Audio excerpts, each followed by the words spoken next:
Hello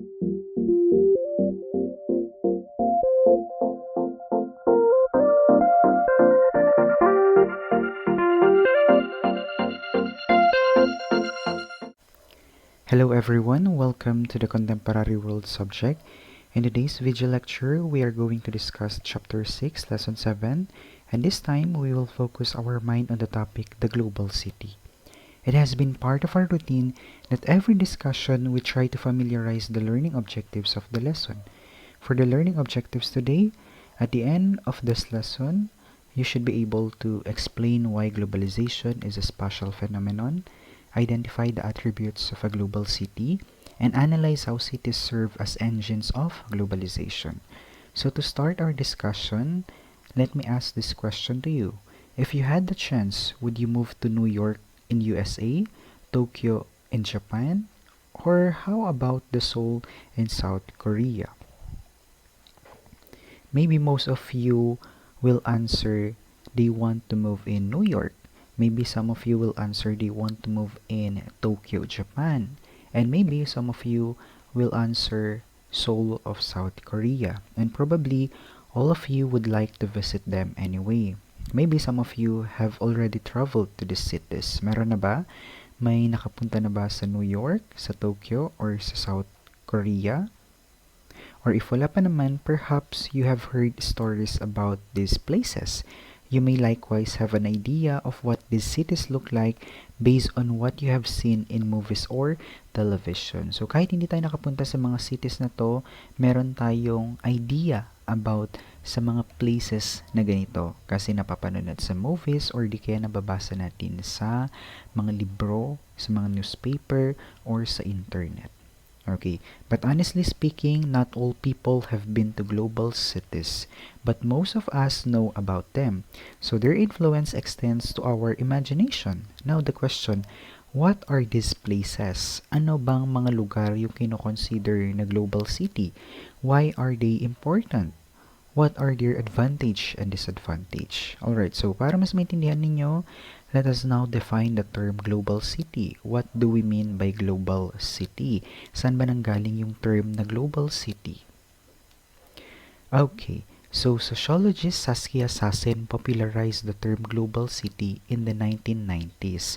Actually, yung criteria ni Sassen for what makes up a global city were primarily economic. So, binasa niya pa rin sa economic aspect such as how progressive and how developed a certain place is. Okay, so yun yung kanyang naging basis para masabing ang isang lugar ay isang global city. Okay, so Saskia was able to produce books and one of the books she wrote was The Global City. And in that book, she initially identified 3 global cities. We have New York, London, and Tokyo. And my dear students, if you try to assess these cities, yung New York, yung London, and yung Tokyo, they are the core or the center of global finance and capitalism around the world. Sila yung mga cities na nangunguna. Actually, ang top 1 lagi dyan ay ang New York, susundan ng Tokyo and London. Okay?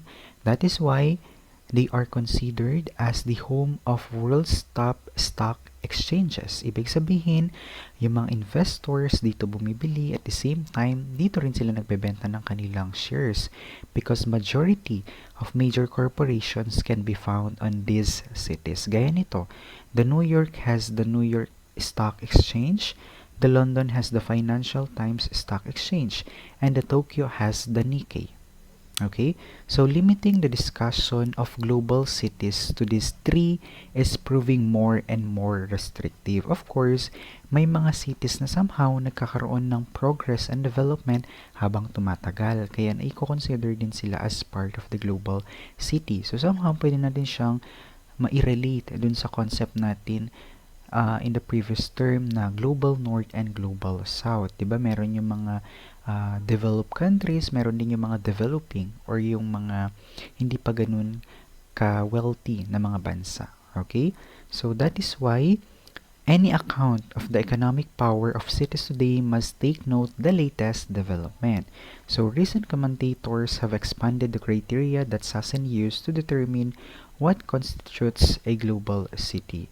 So take this as an example. Although it is not wealthy as New York, movie-making Mecca, Los Angeles can now rival the Big Apple's cultural influence. By the way, yung Big Apple dyan, it is a nickname for New York City. Okay? So, yung movie-making Mecca, ang ibig sabihin lang yan, filmmaking or paggawa ng mga movies. So, ang point lang dito, si Los Angeles, kaya niya na makipagsabayan kay New York City when it comes to filmmaking. Okay? So, next one, San Francisco must now factor in as another global city because it is the home of the most powerful internet companies. For your information, yung mga common social medias na ginagamit natin such as Facebook, Twitter, and Google, yan ay nanggaling or nag-originate sa San Francisco, California. Okay? Next one, the growth of the Chinese economy has turned cities like Shanghai, Beijing, and Guangzhou into centers of trade and finance. Actually, according to our reference, in the late 1990s, the Chinese government reopened the Shanghai Stock Exchange, and since then, it has grown to become the fifth largest stock market in the world. Okay, so sumasabay din ang China pagdating sa kinoconsider as a global city. Okay? But you have to remember, my dear students, defining a global city can be difficult. Okay? And one of the way of solving this dilemma is to go beyond the simple dichotomy of global and non-global. Instead of asking whether or not one city is a global city, it is better to ask, in what ways are cities global and to what extent are they global? Okay? So that's why on the succeeding slides, we're going to discuss indicators of globality. So what are the attributed of the global city? The foremost characteristic of a global city is economic power. Okay, so this is what I have mentioned to you a while ago. Sassen remains correct in saying that economic power largely determines which cities are global. So sabi ko nga kanina, ibinasa niya pa rin sa economic aspects such as how progressive and how developed a certain place is, and then saka siya nagkaroon ng idea na, okay, this place can be considered as a global city. Okay? Next one, economic power largely determines which cities are global. For example, ang New York kasi, it has the largest stock market in the world. But take note, Tokyo in Japan, it houses the most number of corporate headquarters. So could you imagine, 613 company headquarters ang nakabase sa Tokyo, Japan. And then 217 lang sa may New York, USA. Actually, New York and Tokyo are closest competitors. Sabi ko nga kanina, top 1 si New York, top 2 naman si Tokyo. Another one, ang Shanghai sa may China, konti lang ang kanilang stock market compared to New York and Tokyo. But take note, it plays a critical role in the global economic supply chain simula nung ang China ang naging manufacturing center around the world. Kaya kung mapapansin nyo, majority ng mga products sa Philippines, kung titignan nyo yung cover or yung balot ng items, most of the time, di ba ang nakalagay dun, made in China? Because China became the manufacturing center around the world. Okay, so most of the products dun ginagawa sa may China. Okay? Economic opportunities in a global city make it attractive to talents from across the world. Actually, since 1970s, many of our excellent and competent IT programmers and engineers from Asia have moved to San Francisco, California. So, bakit sila lumilipat sa may San Francisco, California? Because they want to become part of the Silicon Valley. Alam nyo ba yung Silicon Valley? Yung Silicon Valley, isa siyang company na makikita sa San Francisco, California. And take note, it serves as a global center for high technology and innovation. Kaya ganun na lang kagusto ng mga IT programmers, ng mga engineers, and even yung mga technological experts na magtrabaho sa San Francisco, California because they want to become part of the Silicon Valley. Another one, ang London din. It remains a preferred destination for many Filipinos with nursing degrees. So sa London, in demand pa rin ang nurse. Okay, so yung mga kapwa nating Filipinos na nakapagtapos ng nursing, agad pumupunta sa London para magtrabaho. Okay, so economic opportunities, it make it attractive to talents from across the world. Next one, to measure the economic competitiveness of a city, the Economist Intelligence Unit has added other criteria. Ano yung mga dinagdag nilang criteria? We have market size, purchasing power of citizens, size of the middle class, and potential for growth. Okay? So, based on the criteria, papasok na naman si Singapore. Alam naman natin na ang Singapore, napakaliit lang yan na bansa. So, the tiny Singapore is considered as Asia's most competitive city because of its strong market, efficient, and incorruptible government and livability. So, kumbaga, sumusunod si Singapore kay Tokyo, Japan. When it comes to Asia, okay?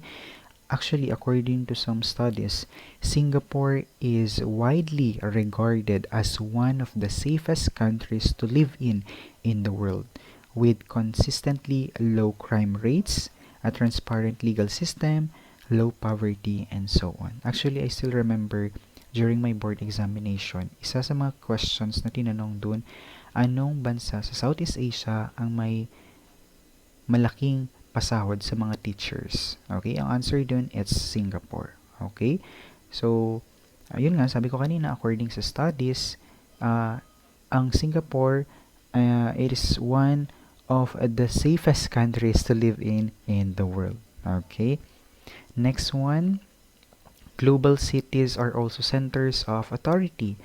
Washington, D.C. may not be as wealthy as New York, but it is the seat of American state power. Okay, so dito, hopefully, napapansin nyo na hindi na lang siya nagre-rely sa economic power para masabing ang isang city ay global.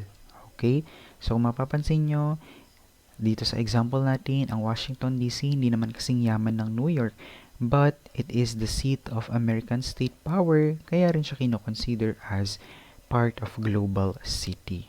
Okay? Ano ba yung mga major landmarks sa USA na alam nyo? Of course, hindi pwedeng mawala sa list yung White House, tama? And then, of course, yung kanilang Supreme Court, yung Washington Monument. What else?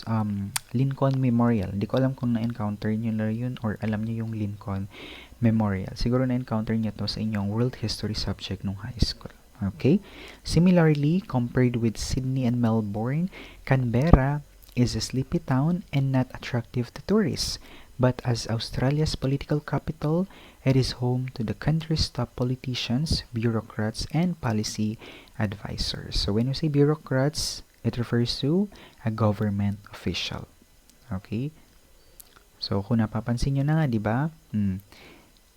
Ang Canberra, kino-consider din as part of a global city kasi kino-consider siya as political capital of Australia. Kasi majority ng kanilang mga government officials dito galing or dito nakatira. Okay, sa may Canberra.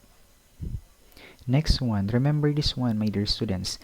The cities that house major international organizations may also be considered centers of political influence. For example, saan ba natin makikita yung headquarters ng United Nations? It is in New York, USA. How about European Union headquarters?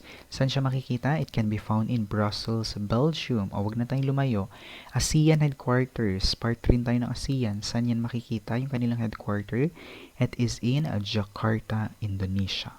Okay?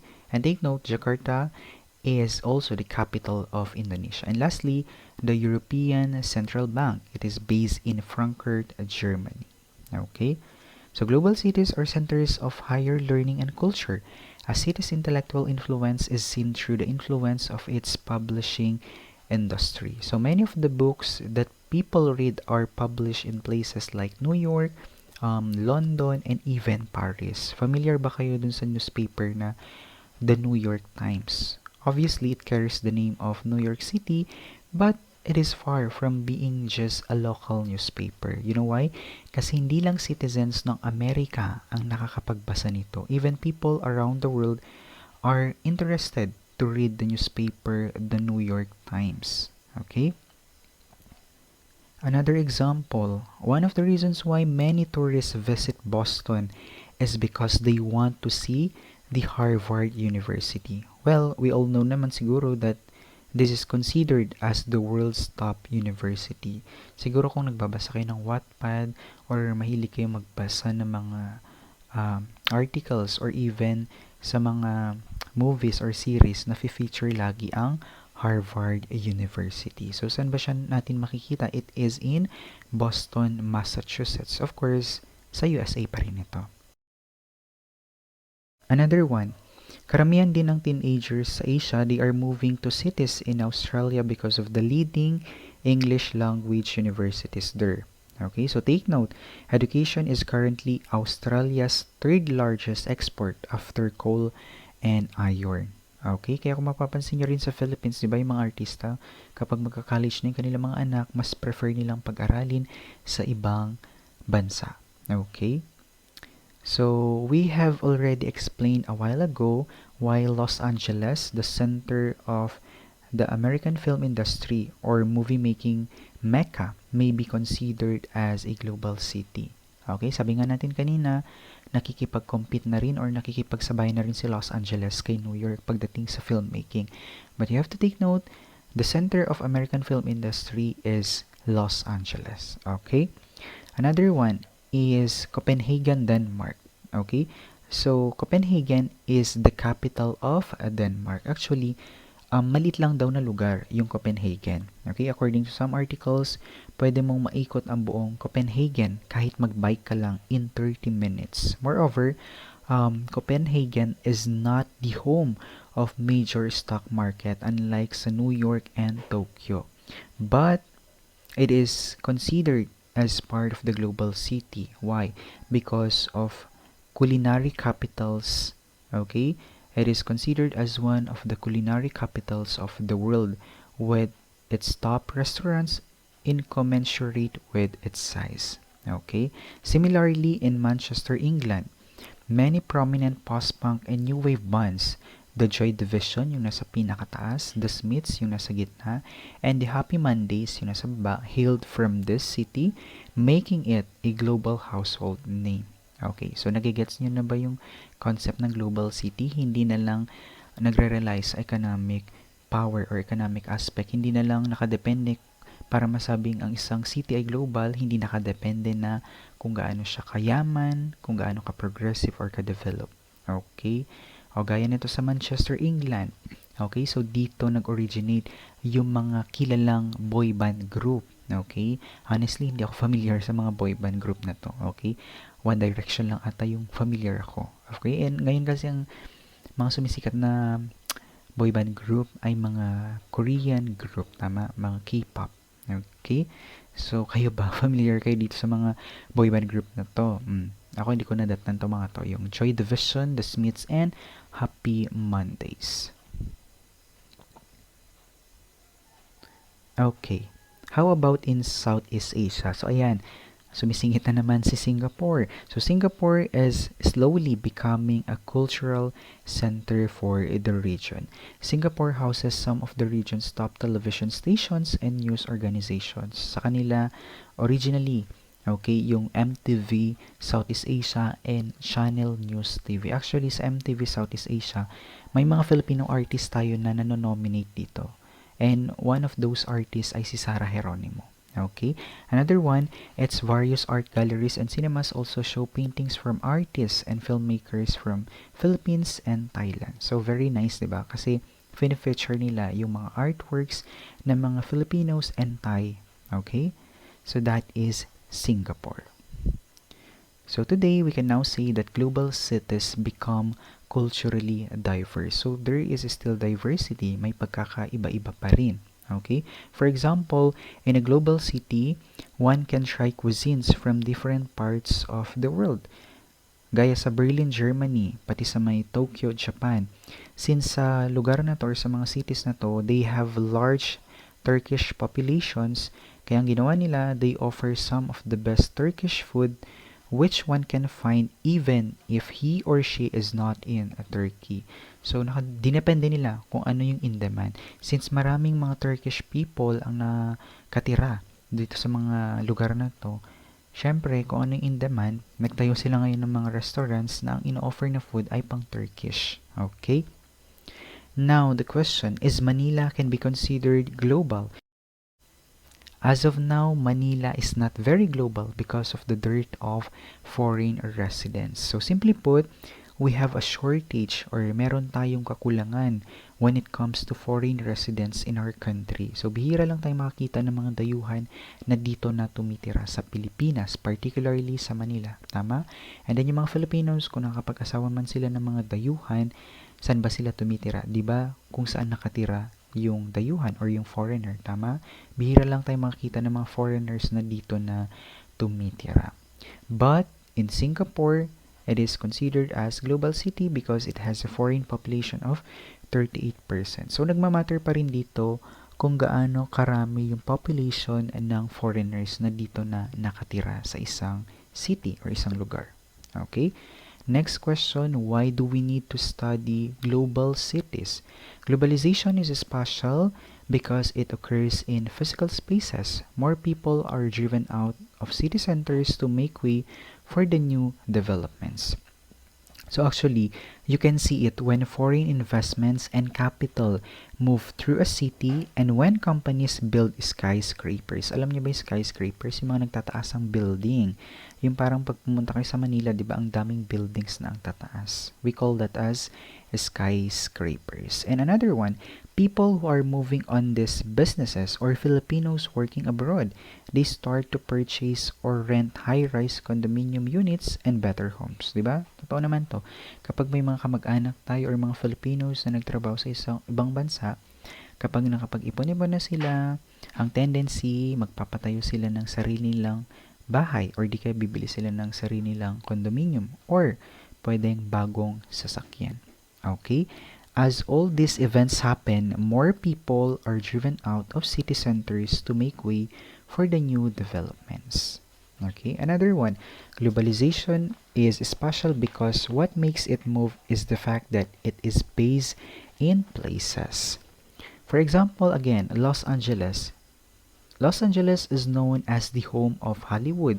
It is where movies are made for global consumption. Kasi nga sila nga yung movie making mecca. Okay? Another one, the main headquarters of Sony is in Tokyo. Siguro familiar kayo sa brand na Sony, no? Yung phone na Sony, pero ngayon wala na atang Sony na phone. Pero yung mga ibang gadgets or appliances ng brand ay Sony. Saan bang kanilang headquarters? Sa may Tokyo, Japan. So from there, the company coordinates the sale to its various branches across the world. So in other words, ito lang tandaan nyo, cities act on globalization and globalization acts on cities. So pareho silang nagbe-benefit, okay? So you have to take note that they are the sites as well as the mediums of globalization, okay? So moving on to the challenges, okay? What are the challenges of global cities?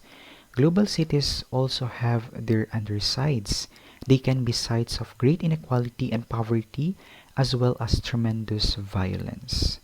Like the broader process of globalization, global cities create winners and losers. So parang yung concept din natin ng global north and global south. There is inequality. Okay?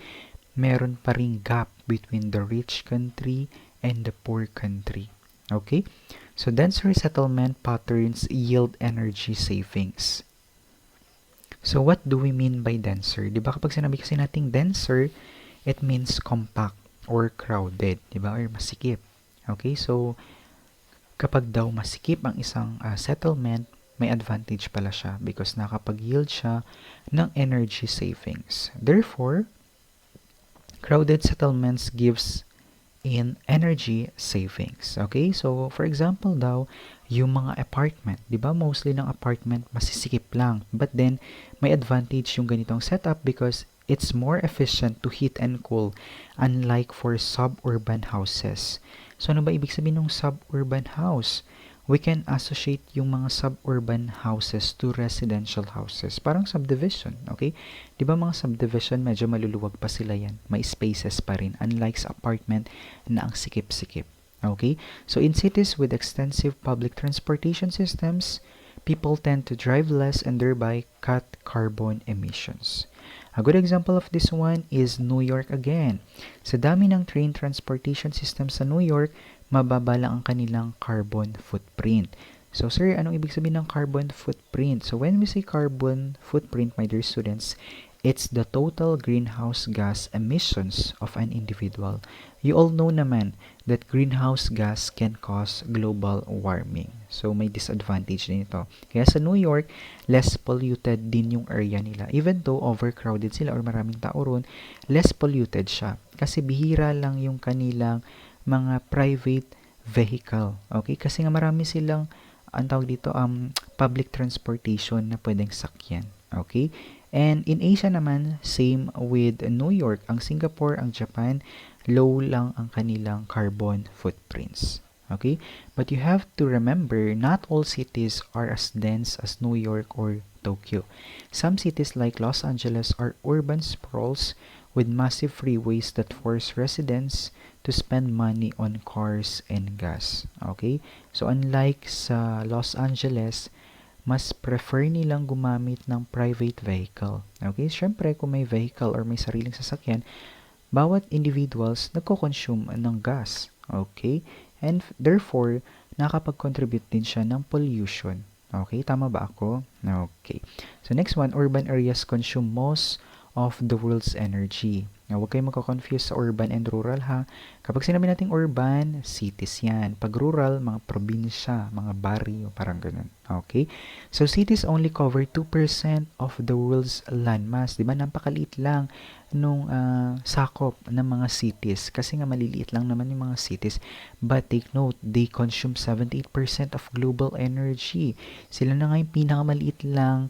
Sila pa yung may pinakamalaking konsumo pagdating sa global energy. Therefore, if carbon emissions must be cut to prevent global warming, this massive energy consumption in cities must be curbed.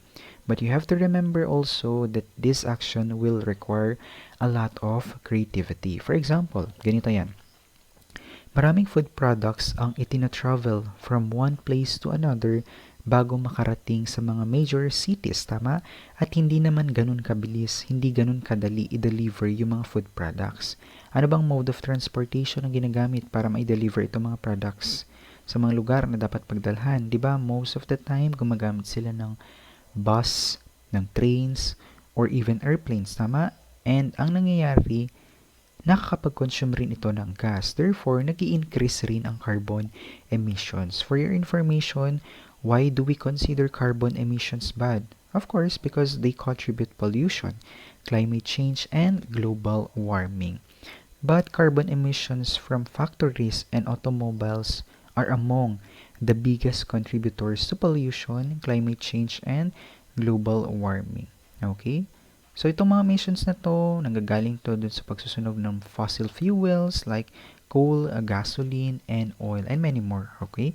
So, the question, will it be possible to grow more food in cities instead? Pwede ba na instead of importing food products from other countries, hindi ba pwedeng mag-produce na lang ang mga bawat lugar dun sa kanilang sariling lugar ng mga foods? Hindi ba pwedeng ganun na lang?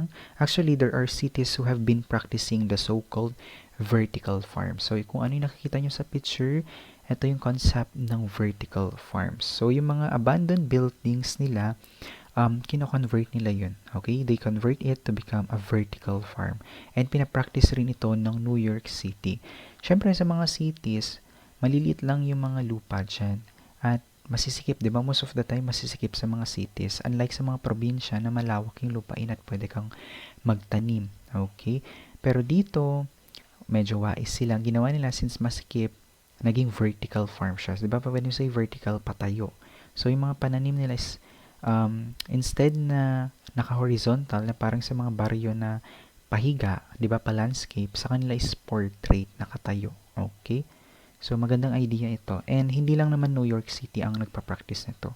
Okay? Marami pang lugar ang gumagamit ng ganitong style. Okay? Next one. The major terror attacks of recent years have also targeted cities. Cities, especially those with global influence, are obvious targets for terrorists. So, for example, the most famous 9/11 attack, which happened on September 11, 2001. Kaya siya tinawag na 9/11. Okay? So, ito yung pagpapasabog sa World Trade Center ng mga teroristang Muslim. Okay? And also, in November 2015, inatake rin ang Paris, okay, by Islamic State of Iraq and the Levant, or ISIL, okay? So if you're interested and want to know more details and informations about these attacks, okay, there are a lot of articles on the internet na pwede nyong basahin or kahit sa YouTube meron din, okay? So, on the left part, ito yung 9/11. Okay, so ito yung World Trade Center na pinasabog ng mga terorista. Okay, and sa may right part naman, ito yung sa may Paris, France. Okay, na inatake rin sila ng mga terorista. Okay, next part, the global city and the poor. Okay, so massive inequality was very pronounced in cities. Some large cities, particularly those in Scandinavia, have found ways to mitigate inequality through state-led social redistribution programs. Okay, so when we say Scandinavia, my dear students, hindi to nire-refer yung isang bansa ha. Okay, so when we say Scandinavia, it denotes to countries of Norway, Sweden, and Denmark. Okay, so kumbaga sa Scandinavia, yung isa siyang term. Okay, nang tinutukoy niya ron yung Norway, Sweden, and Denmark. Although inequality exists in most of the cities, hindi naman mawawala yan, but in cities in Scandinavia, they implemented ways to at least minimize or lessen the inequality in their respective place. Ano yung in-implement nila? Redistribution programs. So, okay, iba't ibang redistribution programs. Okay? However, in many cities, particularly those in the developing countries, are sites of contradiction. So, na-introduce ko na sa inyo before yung concept ng developing countries. Okay? So, ito yung mga bansa na hindi ganun kayaman. Okay? Mas prefer natin tawagin silang as developing countries, hindi underdeveloped. Kasi do kapag underdeveloped, napaka-negative ng word. Unlike kapag developing, somehow, unti-unting may progress kahit papaano. Okay? So, sa mga developing countries, very obvious daw yung inequality. Okay, so in places like Mumbai is in India, Jakarta of Indonesia, and Manila, Philippines, it is common to find gleaming buildings alongside massive shanty towns. Okay, so when we say gleaming buildings, my dear students, ito yung mga modern glass structure na nagtataas ang building. Yung tipong pag sumilip ka, makita mo yung sarili mo, nagre-reflect. Ayan, so kung ano yung nakita nyo dito sa may picture, ito yung gleaming buildings. So, very common daw sa developing countries na makita ka na may gleaming buildings, and then kapag lumingon ka sa kabilang side, meron ka rin makikita mga shanty towns or parang mga squatter. So, dito makikita mo na talaga na there is inequality. Okay? Meron yung mga mayayaman, meron din yung mga mahihirap. Okay? Very common sa mga developing countries. Particularly na-mention dito sa Mumbai, Jakarta, and Manila. Actually, ganito rin naman talaga sa Manila. Kapag nakita ka ng mga nagtataas ng gusali, pag lumingon-lingon ka, meron ka makita mga squatter. Okay? In the outskirts of New York and San Francisco are poor urban enclaves occupied by African Americans and immigrant families who are often denied opportunities at a better life. Actually, itong mga African American na to, they are being forced to move further away from their cities. Of course, as a city attracts more capital and richer residents, yung mga presyo ng mga bilihin nagtataas din, and walang choice itong mga poor residents but to relocate and go far away to look for a place na cheaper ang prices ng mga bilihin. And this phenomenon is what we call gentrification. Ano bang ibig sabihin ng gentrification, sir? A phenomenon of driving out the poor in favor of newer, wealthier residents. So, okay, so mas pinapaboran yung mga may kaya sa buhay. That is the concept of gentrification. Okay, in Australian cities, poor Aboriginal Australians have been most acutely affected by gentrification. Okay, so ibig sabihin, they were also forced to move further away from cities. Okay, so that is gentrification. In France, poor Muslim migrants are forced out of Paris and have clustered around ethnic enclaves known as Banlieue. In most of the world's global cities, the middle class is also thinning out. Globalization creates high-income jobs that are concentrated in global cities. Okay? So, very common to na sa mga global cities, yung mga jobs na in-offer nila ang lalaki rin ng mga sinasahod. Okay? So, in what way? Paano ito nangyayari? Ganito lang yan. Yung mga workers na nag-work sa global city, syempre malaki yung kanilang kita, malaking kanilang sahod. So, they generate demand for an unskilled labor force, such as kailangan nila ng katulong or ng maid, kailangan nila ng driver, kailangan pa nila ng ibang manggagawa. Bakit sila mag-hire ng ganitong workers? In order to meet their increasing needs. Okay, another one. Karamihan sa mga middle-income jobs, particularly in manufacturing and business, they process outsourcing. Sir, ano ibig sabihin ng outsourcing? According to the internet, ang outsourcing, yung definition na binigay nila, ang outsourcing isa siyang strategy na kung saan ang isang company ay kumukuha ng service mula sa isa o higit pang company. Okay? Of course, may bayad pa rin yun. So, kumbaga, nagkakaroon na dito ng third-party involvement. Yung outsourcing nangyayari rin dito sa Philippines. For example, a good example of this one is yung mga call centers company sa Philippines. Okay? So, sa kagustuhan ng mga outsourcing companies na galing sa US or galing sa Europe na makatipid sa mga gastusing kumpanya, mas prefer nilang kumuha ng service sa mga kumpanyang nagmumula sa Asia. Okay, such as the Philippines. Kasi alam nila na mababarang ang work rates ng mga Pinoy. Okay, kumbaga affordable yung bayad sa mga Pinoy. Siyempre, kung saan makakamura, dun sila kukuha. Okay? In places like New York, there are high-rolling American investment bankers whose children are raised by Filipina maids. Okay, so very common to, di ba, yung mga OFW natin, ang work na nag-aabang sa kanila sa ibang bansa, di ba? Usually, nagiging katulong sila. Okay? And most of the time, sila yung mga nag-aalaga ng mga anak, ng mga amo nila, yung mga foreigners. Okay? Therefore, ang gusto ko lang iparating dito, a large global city may be a paradise for some. Pwedeng heaven siya para sa ibang tao. Okay? But for some people, it is like a purgatory or parang hell. Okay, so dito yung concept ng inequality nag-i-exist pa rin. Okay, parang dun sa Global North and Global South. Okay, so papiyawan lang natin. Ano sa tingin nyo yung advantage and disadvantage ng global cities? Ano ba yung advantage kapag nakatira kayo sa global city or sa isang city? Ano yung disadvantage kapag nakatira kayo sa isang city? Okay, so there are many advantages to living in a city. Ano yung mga advantage? Okay, so una dyan, of course, better medical facilities, di ba? Yung mga hospitals nila, kumbaga, advanced yung kanilang mga gamit. Okay? And then, of course, sa cities, more jobs opportunities. Maraming trabaho na pwedeng applyan at nag-aabang sa'yo. Another one, maraming restaurants, maraming pwedeng kainan, maraming malls, maraming pwedeng pasyalan. Hindi ka maboboring sa city. Tama? However, there are many disadvantages to living in a city. Anong una dyan? Yung overcrowding sila. Diba sa city, ang daming tao. Okay? What else? Higher noise levels. Diba? Ang ingay-ingay kasi ang daming tao. And then, ito, wag na natin ipagkaila. Higher cost of living. Kapag nakatira ka sa city, mas mahal yung mga bilihin. O gaya sa Manila, di ba? Mataas nga yung work rating o yung parang pasahod sa mga manggagawa sa Manila as you compare here in our province. Pero, mataas din yung presyo ng bilihin sa kanila. So, parang hindi rin sila nakakatipid kahit malaki yung sinasahod nila. And what else? Pag nakatira ka sa city daw, mas higher yung crime rates. Okay?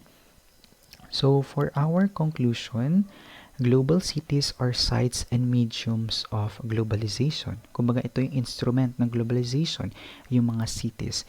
They are material representations of the phenomenon. Through them, we see the best of globalization. They are places that create exciting fusions of culture and ideas. They are also places that generate tremendous wealth. So basically, ito yung kanyang positive side. Okay? However, they remain sites of great inequality, where global servants serve global entrepreneurs. Okay, ito naman yung negative side niya or yung disadvantage. Okay, so that explains our lecture for the topic, the global city. Okay, so I hope you have learned new something today, my dear students. Thank you so much for joining our today's session. Again, this is Sir Marvin telling you that you should never stop learning because life never stops teaching. Thank you so much. Have a great day ahead. See you next time.